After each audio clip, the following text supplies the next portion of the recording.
Get out. The words hit the barracks like a slap, sharp and ugly, followed by laughter that carried the sour edge of entitlement. The room went quiet in the way it always did when something crossed a line no one wanted to admit existed. Metal bunks creaked softly as Marines shifted their weight, pretending not to see what was happening at the far end of the room. She stood there with her back straight, boots planted shoulder-width apart, her duffel bag still slung over one shoulder. Her hair was tied tight in a regulation bun, not a strand out of place, the kind of detail that came from years of discipline rather than vanity. Her name tape read Rivera, the stitching worn but clean. She had just arrived, orders still fresh, sand from the tarmac clinging to her boots. The Marine who had shouted was bigger than her by a head and a half, broad shoulders stretching his camis. His buddies flanked him loosely, smirks already forming. He took 2 steps forward, invading her space, eyes scanning her like she was an inconvenience. I said, "Get out," he repeated, slower this time, as if speaking to someone stupid. "This is Marine space. You're lost." She didn't move. She didn't speak. She just met his eyes, calm and unreadable. That was when he reached out and grabbed her hair. The IT wasn't a yank at first, more a testing tug, fingers digging into the tight bun as if to prove he could. A few Marines sucked in their breath. Someone muttered, "Hey, man," but didn't finish the sentence. Time did something strange in that moment. For the men watching, it seemed to stretch the way it does right before a fight breaks out. For her, it narrowed to a single point of clarity. She reacted before anyone could stop it. Her left hand came up fast, trapping his wrist, twisting just enough to break his grip. Her right elbow drove back into his ribs with surgical precision, not wild, not angry, controlled. He grunted, surprised more than hurt, and stumbled half a step.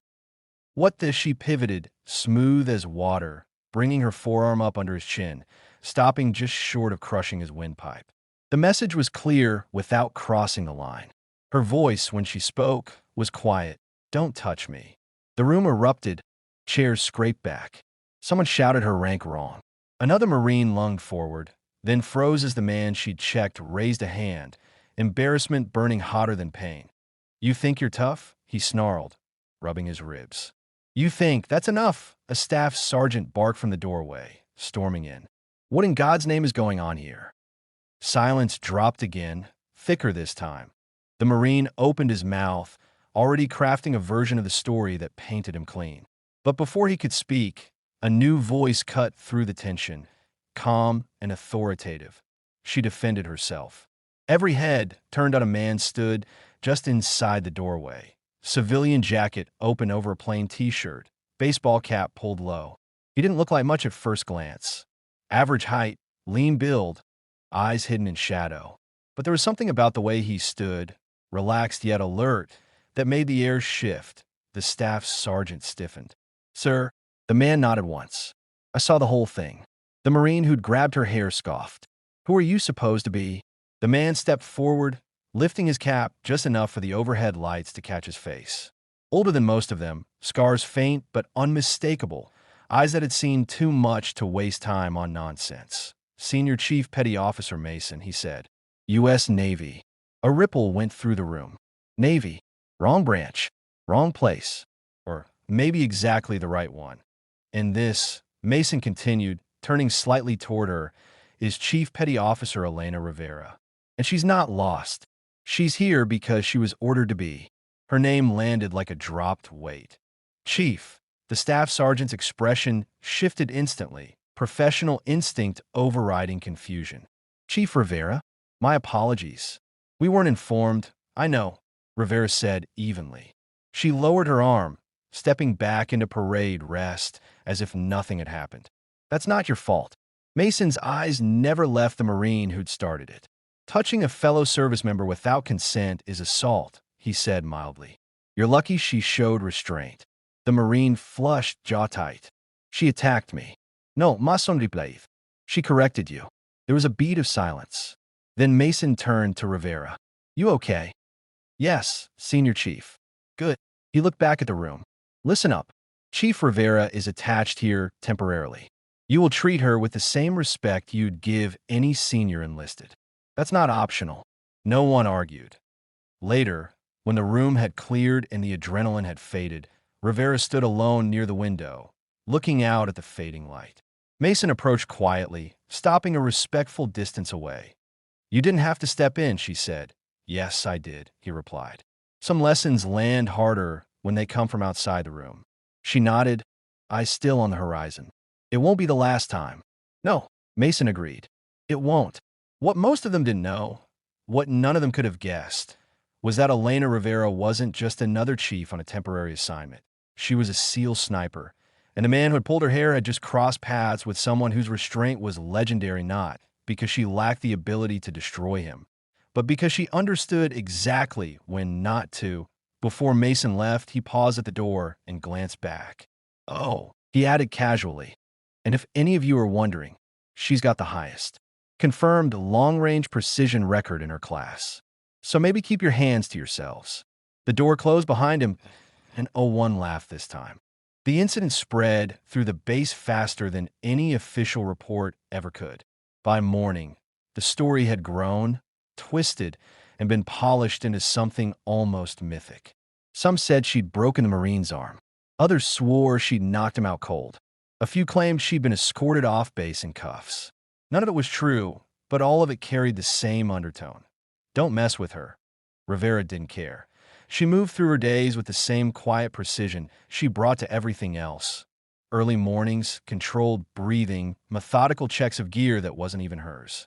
Her temporary assignment involved joint coordination, training evaluations, and quiet observation. She listened more than she spoke. When she did speak, people listened. The Marine who'd grabbed her hair avoided her completely. His bravado evaporated under the weight of his own mistake. Counseling followed. A formal warning. A note in his file that would shadow him longer than he liked to admit. But consequences weren't the point. A week later, the base hosted a live-fire exercise, joint units rotating through roles. Rivera was assigned as an observer, clipboard in hand, eyes tracking everything. The range stretched wide. Targets set at distances most shooters dreaded. Point one of the instructors struggled, shots landing wide. Frustration crept in. Someone muttered a joke about Navy standards. Rivera stepped forward. May I? The instructor hesitated, then shrugged. Be my guest, Chief. She adjusted the rifle like it was an extension of her body, checking wind, elevation, breathing. The range fell silent again, but this time with anticipation. The shot cracked. Dead center. She didn't smile. She handed the rifle back, noting something on her clipboard. Trigger discipline's fine. You're overcorrecting for wind. After that, no one questioned why she was there. Respect came not through fear, but through competence. Through quiet mastery.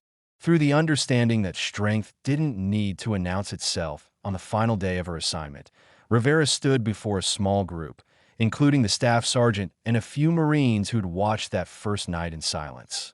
I don't expect special treatment, she said calmly. I expect professionalism. From everyone, including myself. She paused, letting the words settle.